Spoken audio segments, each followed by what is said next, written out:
Imagine the fuel simply stops. Not gets expensive. Stops. The tankers aren't coming. The pumps are dry. And you still need to move food into the cities, carry the mail, get the doctor to the patient, keep the buses running. The entire modern world you've built runs on a liquid that has suddenly vanished. This actually happened. Across most of Europe, during the Second World War, petrol became something ordinary people simply could not get. It was all going to the military. And yet the cars kept moving. Trucks kept delivering. Buses kept running their routes. They did it on firewood. Not as a rare experiment. By 1945, it's estimated that around 1 million vehicles across Europe were running on wood. Cars, trucks, tractors, buses, even boats. In neutral Sweden, cut off from oil, nearly 90% of all vehicles in the country had been converted, roughly 73,000 of them. This was not a fringe idea. For a few years, this was just how a continent got around. And the technology behind it is genuinely clever, mostly forgotten, and worth understanding, because it answers a question that sounds impossible. How do you run a normal car engine on a solid log of wood? Let's start with why you can't just throw wood in a fuel tank, because that's the obvious first thought, and it's wrong. An engine doesn't actually burn solid fuel. A petrol engine burns petrol vapor, mixed with air, ignited by a spark. It needs a gas. Wood is a solid. So the trick was never to burn the wood in the engine. The trick was to turn the wood into a flammable gas first, and then feed that gas to the engine. That's what a wood gasifier does. And the principle is a beautiful piece of chemistry that people worked out a very long time ago. Here's the idea. When you burn wood normally, in open air, it burns completely, and you get heat, ash, and mostly harmless gases. But if you burn wood in a sealed container while deliberately starving it of oxygen, something different happens. Instead of burning up completely, the wood breaks down under intense heat. This process is called pyrolysis, and it releases a mix of flammable gases, chiefly carbon monoxide, along with hydrogen and a little methane. Those gases will burn, and an engine doesn't care whether the flammable gas feeding it came from petrol or from a barrel of smoldering wood. As long as something explosive is going into the cylinders, it runs. So a wood gasifier is basically a metal barrel, a stove, bolted onto the vehicle.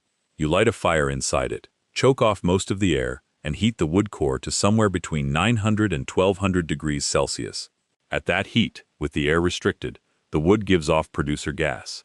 That gas is then pulled out, run through a cooler and a set of filters to clean out the tar and grit, and piped straight into the engine's intake. The engine itself barely needed changing. That's the remarkable part. You didn't need a new kind of car. You bolted a gas generator to the outside of an ordinary vehicle, ran some pipes to the engine, and it worked. The man most responsible for making this practical was a French chemist named Georges Imbert, who in the 1920s designed a gasifier that used the engine's own suction to pull the gases down through the hot core of the fire. His design produced far more usable gas than earlier attempts, and it burned steadily, because the vibration of the vehicle kept shaking fresh wood down into the fire. By the 1930s, 4 European governments were seriously researching these units for mass transport. Sweden and Finland wanted fuel independence in a dangerous part of the world.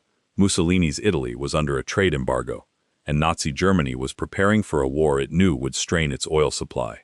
When that war came and the petrol disappeared, the technology was ready, and an entire continent bolted stoves to its cars. Now, I could stop here and let this sound like a lost miracle we foolishly abandoned. But that would be dishonest, and this channel doesn't do that. Because driving a wood gas car was, frankly, a miserable amount of work. Understanding why is the whole point, because it tells you exactly why we stopped. Start with the morning. You could not just get in and turn a key. You had to light the fire in the gasifier and wait for it to reach working temperature. That took, on average, 10 to 20 minutes of standing there before the car would move at all. People got so tired of this that some kept a separate fire burning just to speed up the next start. Imagine needing to light a bonfire before every trip to the shops. Then there was the power, or the lack of it. Wood gas is a weak fuel. Around half of it is nitrogen, which doesn't burn at all, and the carbon monoxide that does the work burns slowly. The result was that a wood gas engine produced roughly 35 to 50% less power than the same engine on petrol. Nearly half the power, gone. On flat ground, you managed. On hills, it was a genuine problem.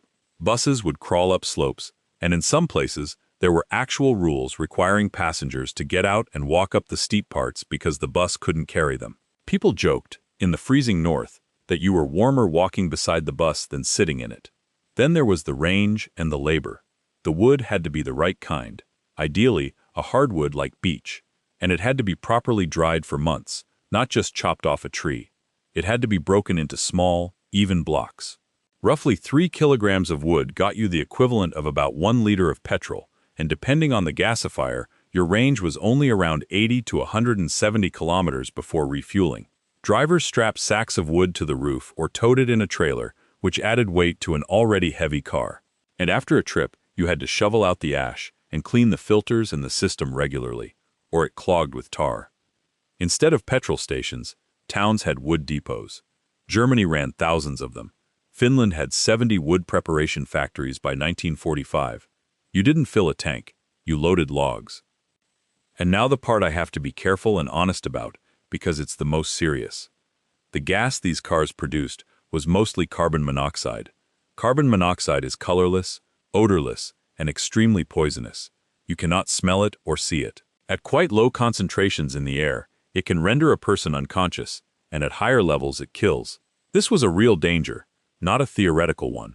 In wartime Helsinki, there was an incident where passengers got into a waiting taxi on a cold day. 10 minutes later, the taxi still hadn't moved. When people opened the doors, the occupants inside were unconscious, poisoned by gas that had leaked into the closed compartment. Finland recorded thousands of carbon monoxide poisoning cases during the war, and a significant share of them happened to people in or around these vehicles. Detection was crude. In Denmark, some drivers kept caged mice or canaries near the gasifier, the same grim early warning method used in coal mines, watching to see if the small animal collapsed before a human would. I'm telling you this not to be grim for its own sake, but because it's the honest core of the story. This technology kept a continent moving through a desperate time, and it also asked people to accept dangers and daily hardships that we would never tolerate now. Both of those things are true at once. That's usually how survival technology works. It's not elegant. It's what you do when the alternative is nothing, which is exactly why it vanished so fast. The moment the war ended and cheap petrol flowed again, wood gas cars disappeared almost overnight. Nobody kept lighting a fire and shoveling ash and risking poisoning when they could just fill a tank in 30 seconds. The technology didn't fail. It was simply beaten, the instant it had real competition, by something easier and safer.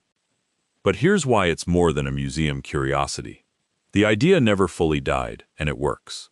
To this day, there are hobbyists, engineers, and self-sufficiency tinkerers who build and drive wood gas vehicles. A former Prime Minister of Finland built a wood gas-powered Chevrolet as a hobby. The plans from the wartime era still exist. Agencies like the FAO and even civil defense bodies have published gasifier designs, precisely because in a genuine emergency, when the fuel stops, this is knowledge that lets you keep moving using nothing but wood. That's the real lesson buried in this story. It's not that we should all be driving on firewood. We shouldn't. It's dirty, weak, and dangerous compared to what we have. The lesson is about what human beings do when a system they completely depend on suddenly fails. They don't just stop. They reach back, sometimes to old chemistry from the previous century, and they improvise a way through. 1 million cars ran on wood because they had to.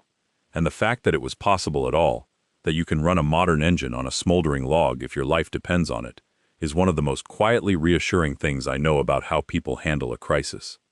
The petrol ran out, and the cars kept moving anyway.